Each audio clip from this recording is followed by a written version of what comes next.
Hello and welcome back to Out of Possession. And obviously today we're talking about the big one. It's City Madrid for what is it now, Rupak? Like the sixth year running. Time. Yeah, I'm tired. We're going to talk about it again. Obviously, I'm with our resident Madrid correspondent on the show, Mr. Rupak, and we're going to talk about all the narratives coming into the game, Real Madrid's form, Man City's form, some of the injuries, how we think the teams are going to set up from a tactical perspective, and give some predictions as well. So I think that the first question is, naturally, how are you feeling about this game? Are you feeling confident for Madrid? Are you feeling pessimistic? I'm optimistic. I think we can get a result, but it largely depends on if City play bad or not. I think it just depends on how City decide to play, because I don't think it depends on us anymore. Just based on the way we've been this season in big games, even when we played you guys this season, I thought we were good, and we still went on to lose because you guys just have the quality. So I think it just depends on how you guys play. For us, we can just hope to do our best and just see how it goes. I think a detail that is like important as well is the fact that we have the second leg at the Etihad, and we know in these games sometimes how close they are. I think if you look at the history of them, like frequently they go with who is that second leg tie. Yeah. So it'll be interesting to see if that has an effect, because so much of the Champions League it is about that momentum. Like I think if we look at the history, right, when the 4-0 we come back to the Etihad, we win there. I think most of the other second legs have been at the Bernabeu, and you do seem to win more frequently there when it's the big deciding game, if you like. If you look at like the past fixtures between us at the Bernabeu, it's always very even. Like even when kind of even-ish, I guess. Even when like we say when you guys beat us 4-0 at the Etihad, right? Even that first leg of that game was relatively even. Relatively even. So I think we have a habit of making it even when we play at the Bernabeu. But like you said, the Etihad, I think that's when it kind of gets away from us at times. So, yeah. I think that's the same for us as well, obviously. The infamous one is the 2 goals in the last 2 minutes or whatever it was at the Bernabeu. Like, I think at the Etihad we're always fairly good. Like, obviously you've got the 4-0, but I think of the first leg of that one where we let it go right in the last 2 minutes, that still haunts every City fan to this day. Again, we were really good. I think it was 4-3 to us. We scored some good goals, and you've largely relied on individual brilliance in that game, which is why I think the optics of maybe this tie is slightly different to what we've seen previously, because it's always been previously Manchester City are this controlled team, probably the better footballing team, if you like, and then you're the team that is optified for the Champions League. You have these big moments, these big individual players that are going to thrive in the Champions League format, whereas I don't think that's the case anymore. I think you could argue that we are a moments team as well. Yeah. I mean, this time around, I guess you guys have kind of become like us in a way. And even if you look at us, like we're kind of the opposite now, where because of the players we got injured, we don't really have much individual quality that can bail us out, except for Vinny up top. So we are really lacking in what we are good at. And I think you guys have kind of transitioned to a team that is different from the past versions that we've played as well. So I think both teams coming into it, they're just different, from the past. 100%. Yeah. I think a massive factor for us as well is Jeremy Doku coming back. I was a bit worried whether he'd be back in time for the game. We saw him play against Newcastle at the weekend. He looked very, very good. He seems to be back fresh. And I think maybe he won't start on Wednesday just because he played 90 minutes at the weekend and he is just coming back from an injury. But I think he'll certainly come on off the bench. And we saw in the fixture this season that we played, Doku was really impactful off the bench in that. And I think he could do the same. Doku was a menace, man, in that first game. Off the bench as well. He's going to be an even bigger threat against tired legs. I don't know if you, of course, you're going to remember, but the tie we won on penalties like 2 years ago. He comes off the bench and he just pretty much shifts the entire momentum for you guys in that game, like until penalties. So. Yeah, that's what he does, especially up against Trent as well. I don't think Trent played the last fixture, but we know from the matchups against Liverpool, Doku was fun against Trent, because while he is this fantastic player on the ball, off the ball he can be a liability sometimes, especially physically. Trent's been having a hard time. Trent's been having a hard time recently in the league. He's had a few good games where he showed a lot of his quality on the ball, but like the past 2 games, he's been having a rough time, like just defending spaces and not being like proactive enough. Like the goal we conceded against Celta Vigo just last game, Ball gets played over the top. He's slow. He's too slow to react. He gets beat for pace. And then when the player like basically freezes him up, he doesn't even engage. He just lets him pass it into the middle and they get a goal. So that's going to be that's probably my biggest worry apart from like one more thing. But yeah, Trent, like he gets beaten, cut back. I mean, you guys can just farm that, whoever you guys have on that side. I think the interesting thing about Trent is that he can be so valuable, though. And I don't really understand why you've got him. Because I think if you have Trent in your team, you platform the team around Trent. Because if you can get the best out of him, the guy's absolutely brilliant. He's probably my favorite fullback ever and the most unique fullback ever. And I just think to put him in a team and not platform him is ridiculous because his weaknesses are very, very weak and teams will exploit that. Yeah. So if you're playing Trent, you have to use him in a way that mitigates that while getting the best out of his strengths. He's not really this plug and play player, if you like, and you're using him like that. And I just don't understand, especially when you have so many build-up problems, why you're not platforming Trent to the maximum of his abilities. My thing, out of possession, because of course, you want him on the ball, but out of position, my idea was always like, just play Valverde right back. Like when we're defending, just let Valverde play as a right back or let Trent shift like more, I guess, wide and let Valverde cover for him inside. That's always been my idea. Yeah. But Valverde's been playing such an advanced role recently that he's not really had, you can't really cover that much space, right? If you're going up front and you got to go all the way back in transition, you can't really cover that much space for Valverde. So Trent's been left pretty much alone, which it just doesn't work. Like you have to provide support. And on the ball, when we do get it, I feel like oftentimes Trent is just too wide to influence the game. I know in his best years at Liverpool, like creatively, like he's been this up and down winger that's been putting in crosses, that's creative with his passing. But I want to see him receive the ball more, and that's only going to happen in this team if he's a little bit more centrally, which he hasn't really gotten the chance to do a lot in the past few games. So yeah. Yeah, I completely agree with you. I did a video after watching the Benfica game, basically saying the exact same thing. Mm-hmm. And I think the context here is important, right? Because Trent can thrive in that wide position at Liverpool last season because he has Mo Salah to interact with on the right. He has big targets to aim for in the box with his crosses. And at Real Madrid, neither of those things are true. He doesn't really have that player to interact with off the right. And you don't really have these like big players to aim for from crosses either. Mbappe and Vinny in the box aren't going to be winning headers. So it seems almost futile using him in this way when, like you said, you could put him inside, have him get on the ball more, have more interactions. Yeah. And he probably influenced the game a lot more from that kind of Toni Kroos position, if you like. Yeah, I agree with that. So would you like to see maybe if the new manager comes in, then build the team more around Trent rather than whatever you're doing now, which I guess is kind of maybe focusing on Dean Huijsen, you could say, when he's in the team? I mean, with a new manager, I would like to see them focus on Trent more, like when we build up. And like when we have the ball in general, because he can just ping a pass and then your whole team goes up the pitch like incredibly fast. You don't have to like rotate the ball around the back a lot. Like we really struggle. I mentioned this earlier. Like when we have the players, like for example, Rudiger, for example, Asensio, Carreras, they're not really players that look to really pass the ball forward. Like if they don't take risks, basically. Like they'll just rotate until the ball pretty much gets to Trent, and that's the guy that's really initiating the play forward. So the new manager, I hope he tries to do that with Trent, like just build around Trent when we're in build up. Of course, we're probably going to get a new midfielder, but I want to see Trent maximized in that way because I think his strengths at this point in his career, I don't really see him as a bombing up and down winger. I see him more as get the ball more centrally, ping passes, get the team higher up the pitch.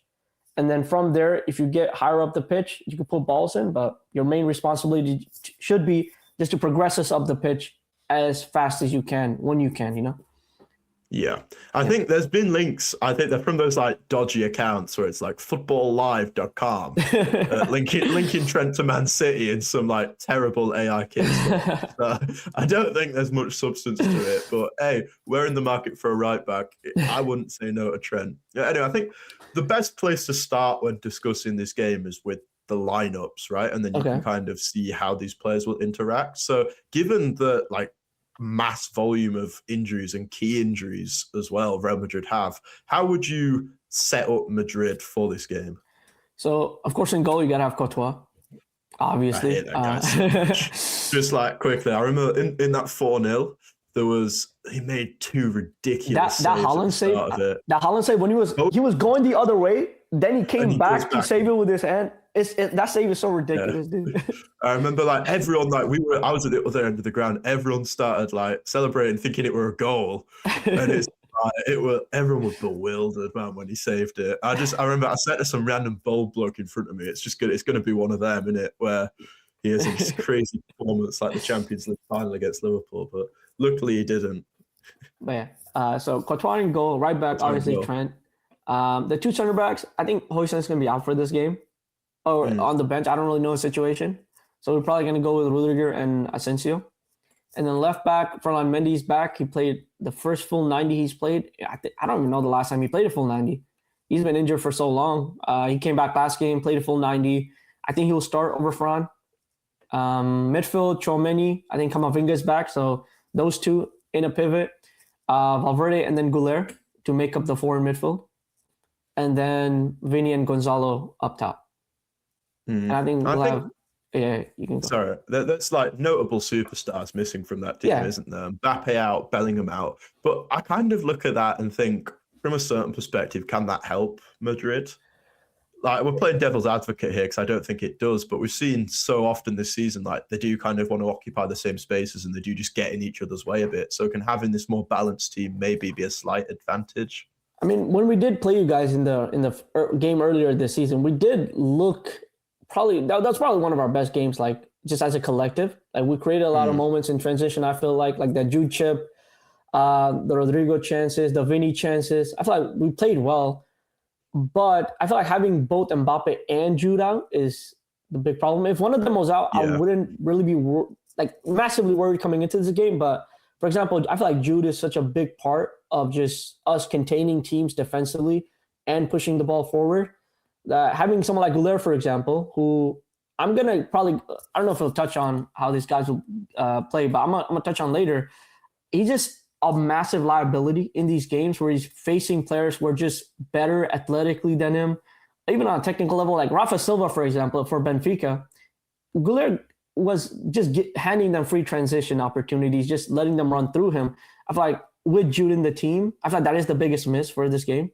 I feel like with Jude in the team, that just wouldn't happen. So, yeah, I think Arda Güller's almost come 10 years too late for his career. I think he's such a little 2010s baller for me. Like, he's this technical midfielder. I just don't think he can hang in the modern game. Because like you say, you've got to, especially to play in the role he does, which is like a deeper central midfielder at the moment, right? You've just got to be so athletic to be able to do that, because so many teams now will just come straight through the center of the pitch with big physicality, transitions, rapid pace. Like, you can't afford to have stragglers in there. Like, even Bernardo Silva at times, who's fantastic out of possession, you just look at him and think, are you physically good enough? And then obviously last season with City, like, we tried to rock with Gundogan in there in 2025. He's done. It just doesn't work. Like, physicality is so important now.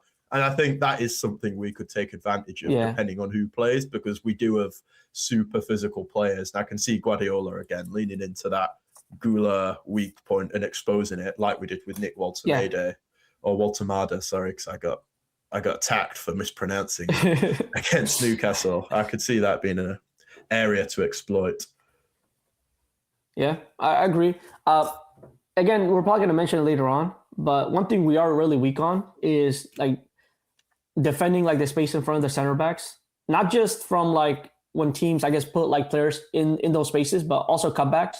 Our midfielders are really bad at tracking cutbacks. I saw your goal versus Forest, the Semenyo goal, for example.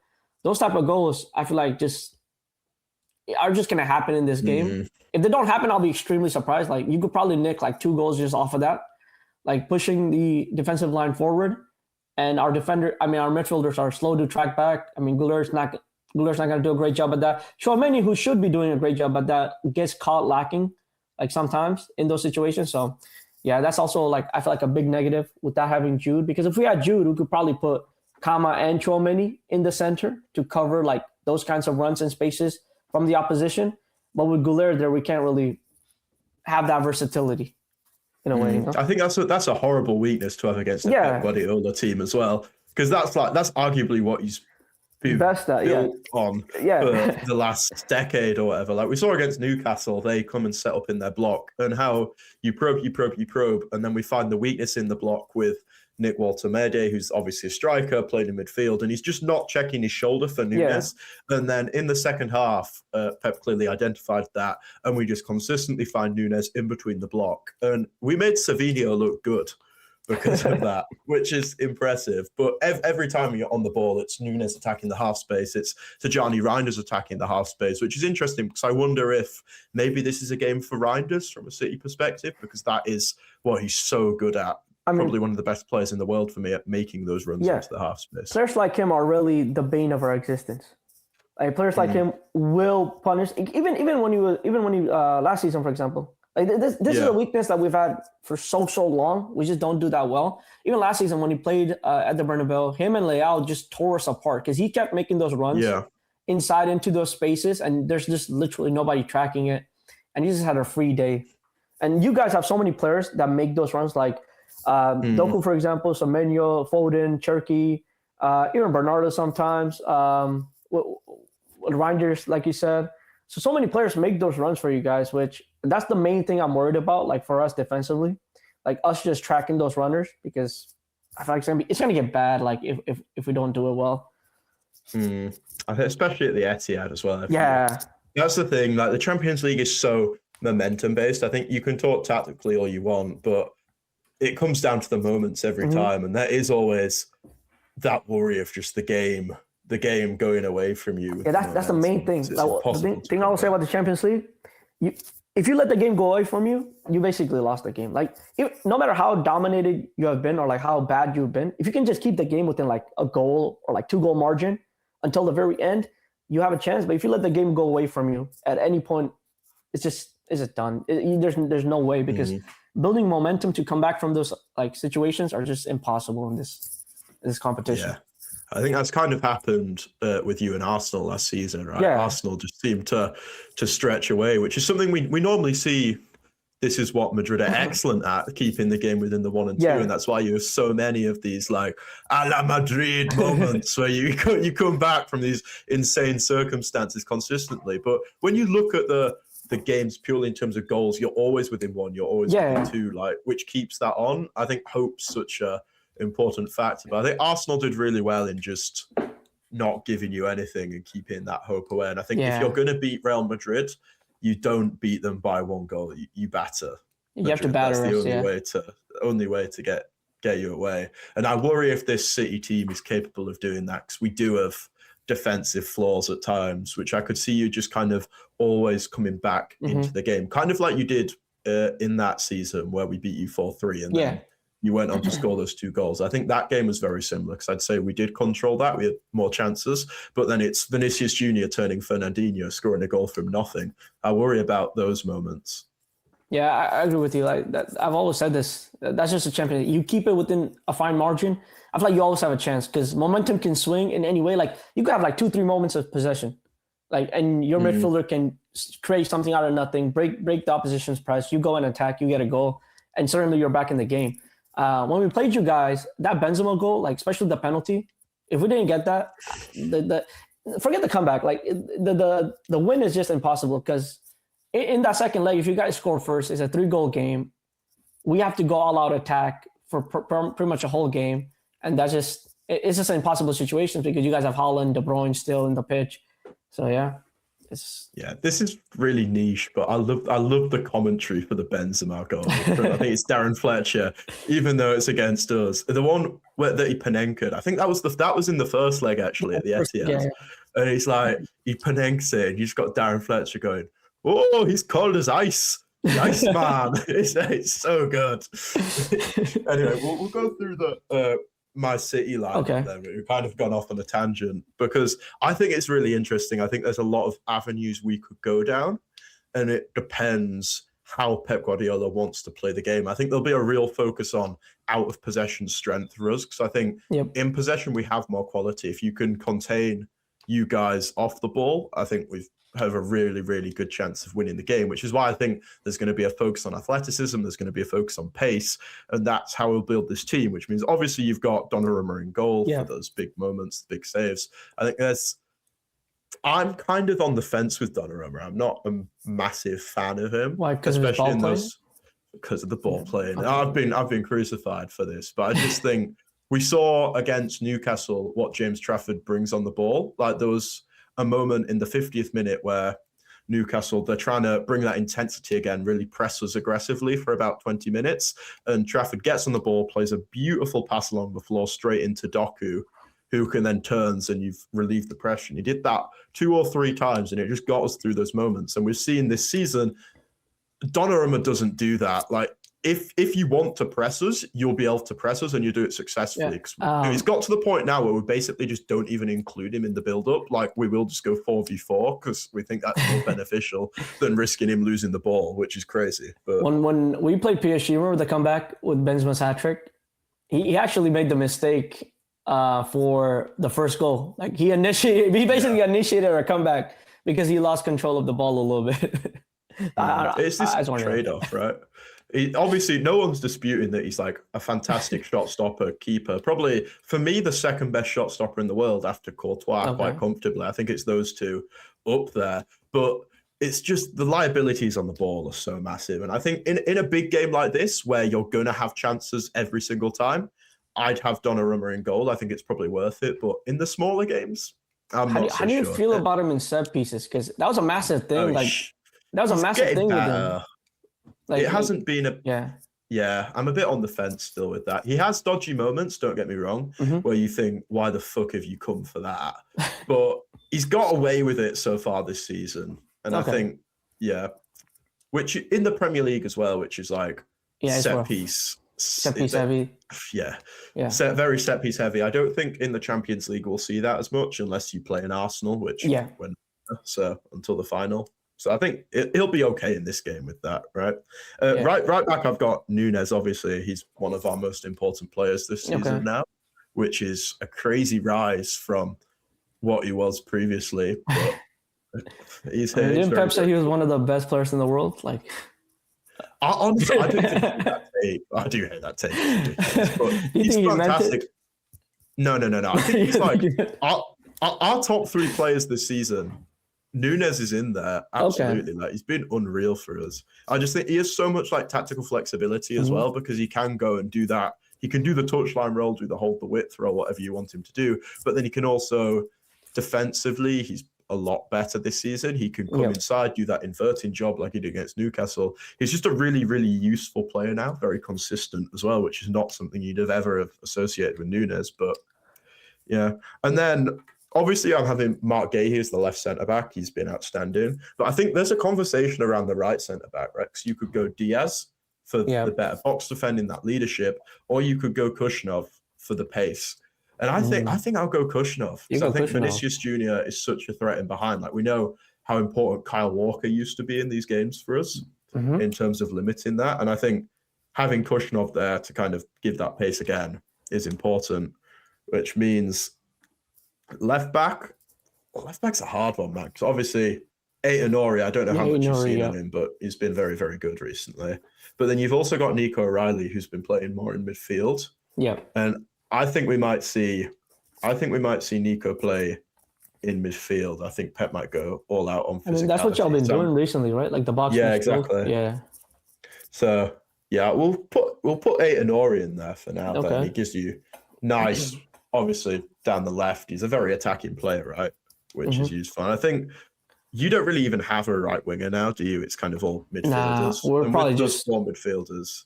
I don't think the only time we'll attack down the right are probably just from Valverde carrying the ball. That's about it. Yeah. Yeah.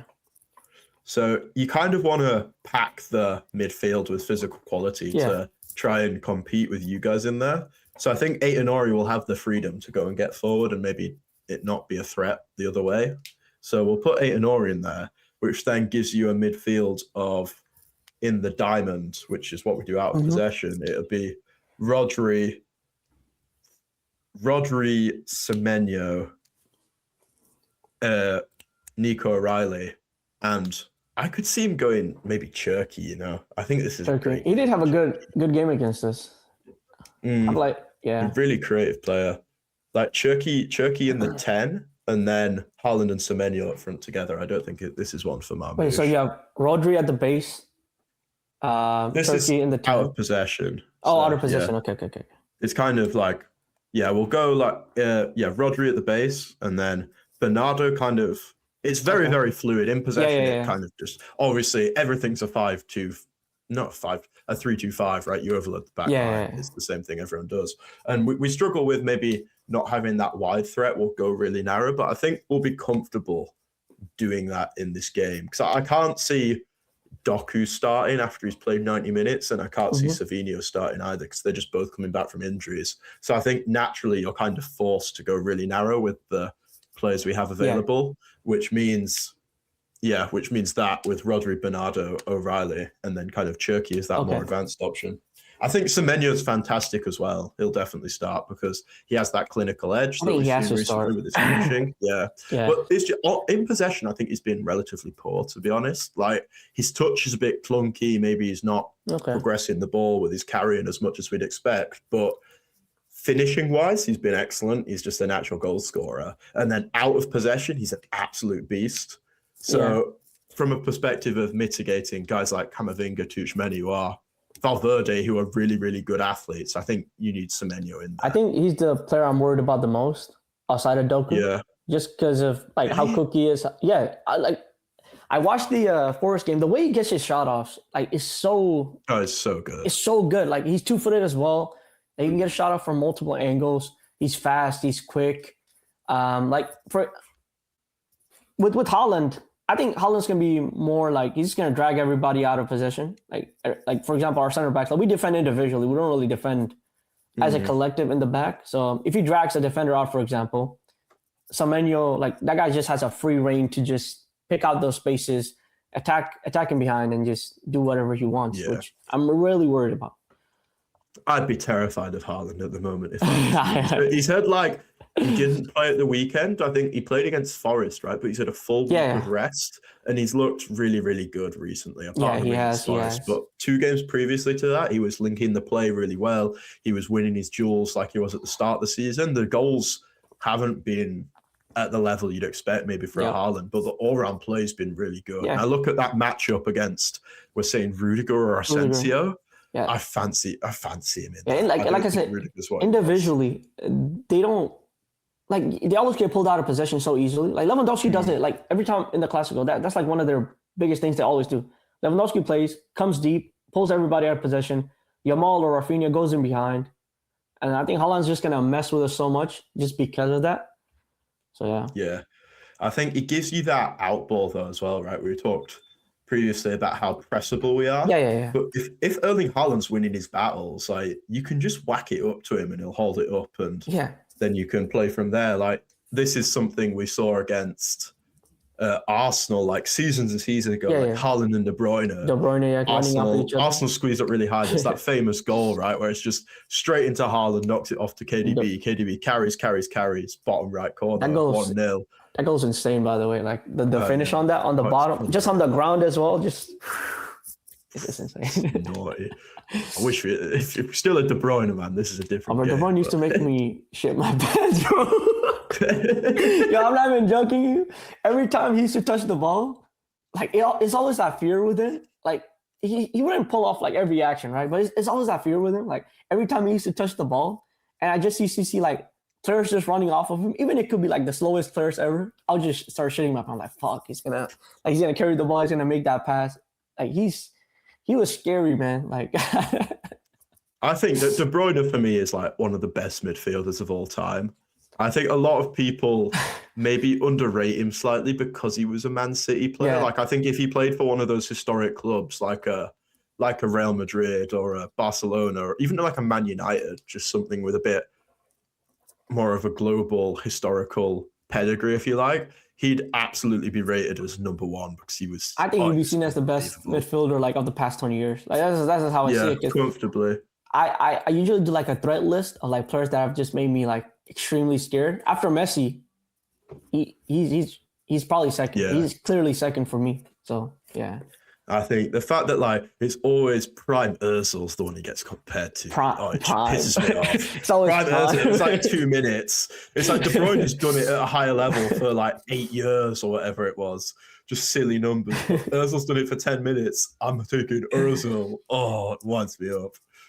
Outside of like weight of pass, I don't think there's any attribute that Ozil can really. I guess dribbling, but like KDB was like underrated. I feel like he's underrated. Oh, such an underrated dribbler. Yeah. Well, as we talk about, if you watch any big KDB goal, like there was any big game, you'd see De Bruyne, maybe we're 1-0 down, we're drawing on like the 70th minute. There's so many times where De Bruyne, he'll do that iconic like lace tie. Yeah. And then he'll just get on the ball, get kind of fuming, carry it half the length of the pitch, like that Arsenal one, and just like whack it in with the power shot. My favorite ever De Bruyne goal is when against Chelsea. Like when he just dusts Kante, bro. Like he dusts Kante like it's nothing, and then he just carries, and then bottom right, easy finish.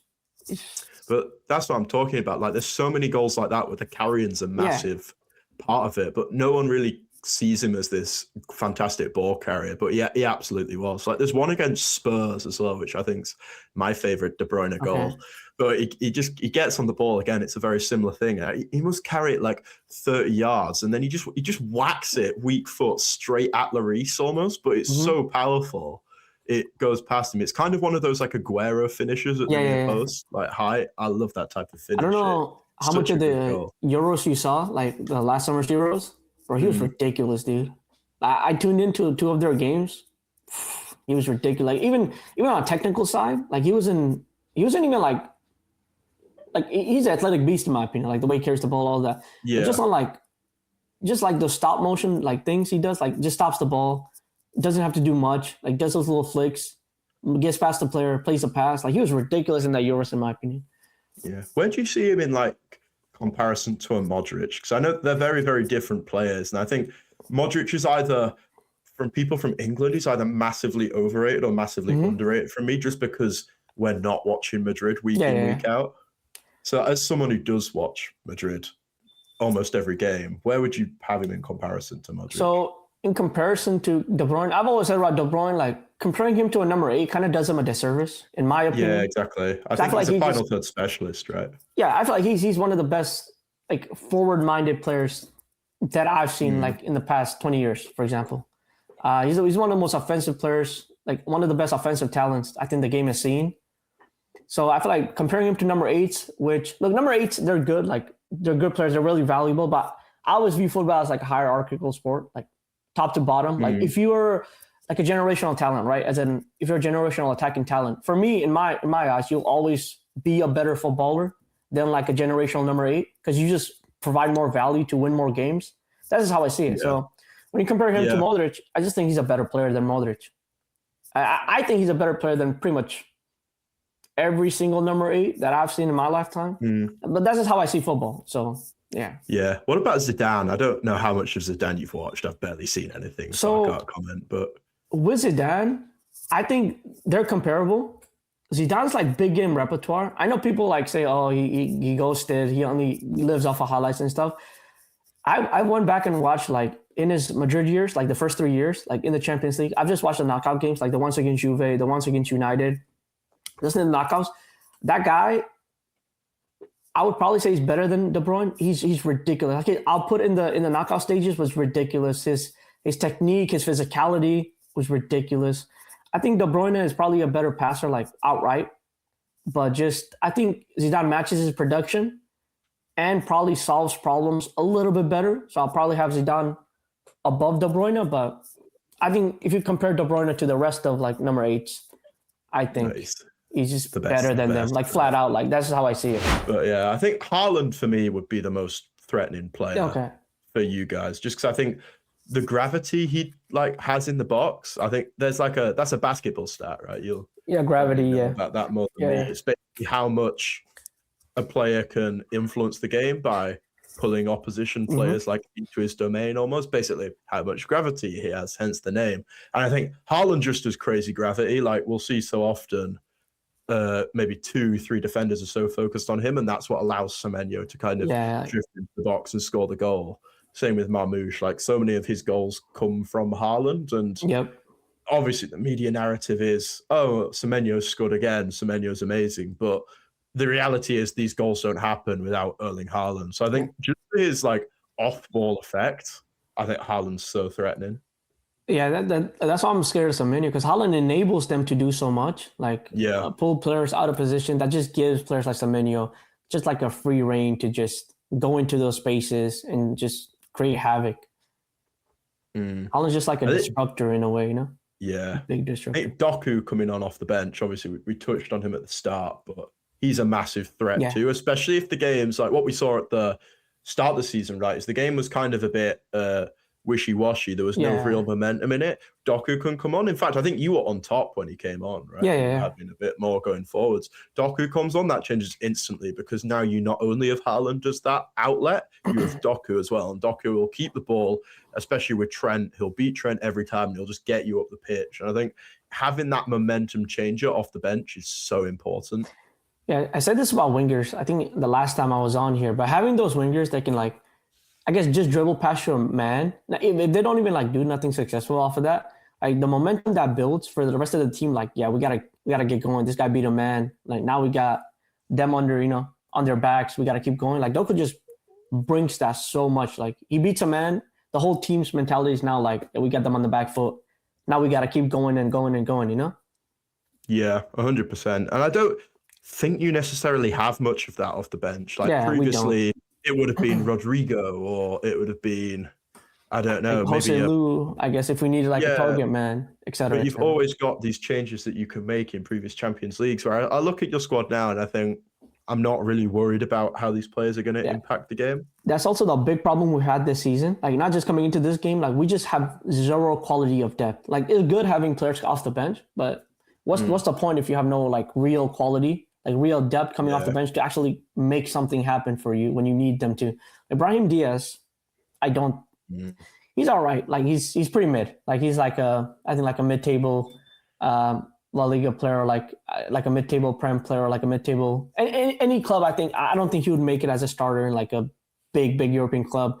Mastantuono, he just came to the club. He's 18. He's been going through injuries, so he's had a rough time. We've actually brought on, I think, 3 academy kids in the last game to help us win a game, which is that we're at a point right now with these injuries where we're left with no options. So against you guys, I could just see like 70th minute, for example, we bring on 2 academy guys, let them have a go if we're losing, for example, and just say like, yeah, we're losing, we can't do much. This is all we have. Just go on and try to do something.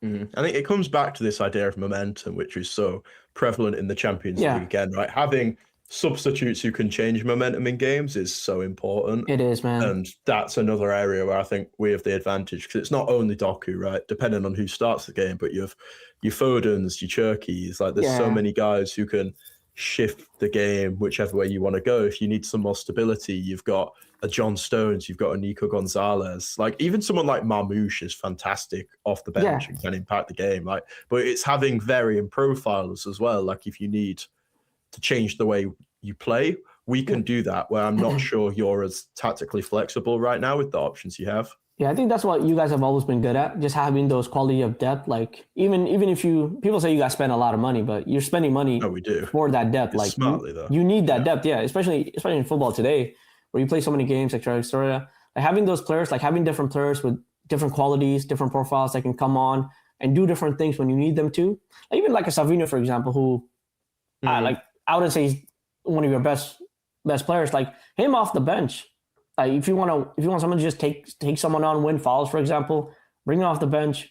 He gets you those things. So yeah, you guys have a lot of those guys, which I feel like you've done really well over the past few years with that. I think it is worth mentioning as well, Savinho had like a really, really good game against Newcastle at the weekend.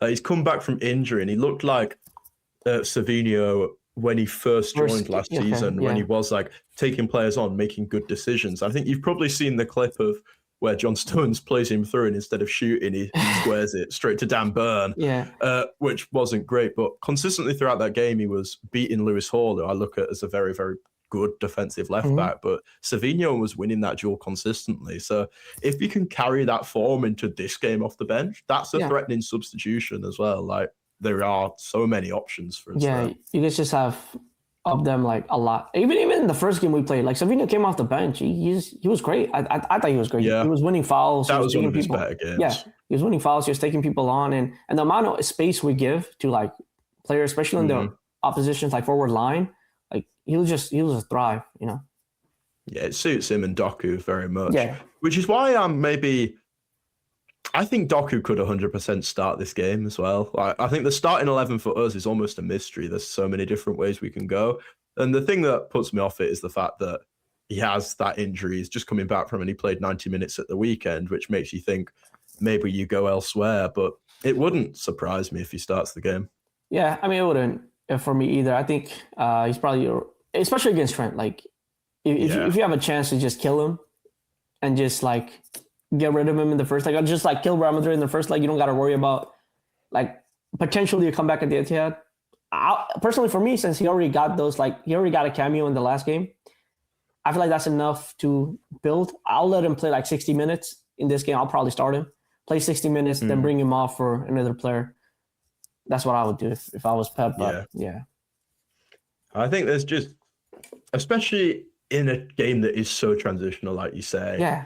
I think it's almost crazy not to start at least one winger. Yeah. Because I think we are so much better as well when we have that natural width, like in those situations where you will sit in a bit of a block, like being able to go, oh, we don't have to go through the block. We can go out wide to this guy who's going to run at you is a really nice weapon just for opening up some space in central areas. Because you can't let Doku consistently run at Trent every time, which you will do if you sit in the block. So it's just nice to have that option instead of having like a Nico O'Reilly out there, for example, who's not going to do that. When Nunes is out wide, yes, he puts in a really good cross, but he isn't going to provide that dribbling threat and that natural width, which is something you get with a Doku or Savinho, which is why I'd like one of those guys to start, I think. Yeah, that makes sense. What would you say your prediction is then we'll go for the tie overall. Okay. Not just each specific game of the tie. All right, I'll do this. I'll do the first leg, and then I'll say overall, if that's fine. All right. So this first leg, I think most logical outcome in my head is probably like a 2-1 City win, just like the first game we played earlier. For the tie, probably like 4-2 or like 5-2 or 5-3 on aggregate City win. Because I think if we don't win in the first leg, you guys are like impossible to beat at that stadium. So it's like, I don't see any way we beat y'all last season. Now I say that, but that was like your worst team ever. I don't see it happening again. Yeah. Even then though, like the context of that is important because I think we were winning that game. We were winning that game. We just, I think that was Nunes having a Nunes moment where he just kind of threw it away. So was he Nunes? They all blurred. No, it was so many. It was Lewis. It was Rico Lewis. Oh, don't get me started on that guy. I forgot he existed. Wait, is he injured? He just doesn't play because he's shite. I did a ranking with Carell, and the bottom tier for the worst players, I call it Rico Lewis. The Rico Lewis tier. I don't understand how he's still at the football club. Like, I won't hate on City players like almost ever, but Rico Lewis, he's an academy fella. Yeah. I think that's the only reason why he's still here, because he's not at the level at all, especially physically when the game is so physical. Yeah.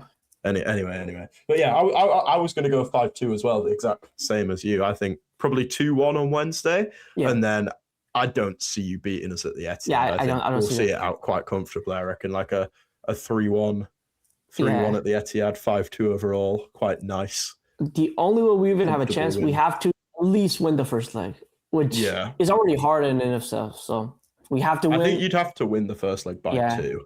Even just a 1-goal margin, I'd back us to win at the Etihad. Yeah, because I don't see us holding like a 1-goal lead. Especially if we like try to defend in the block, and our block is shit. Like we have I don't get it. Like we have sat back in blocks for like since Ancelotti's been here, since Zidane's been here. We're so shit at it. Like nobody does a block well at this club. I don't get it. It's just.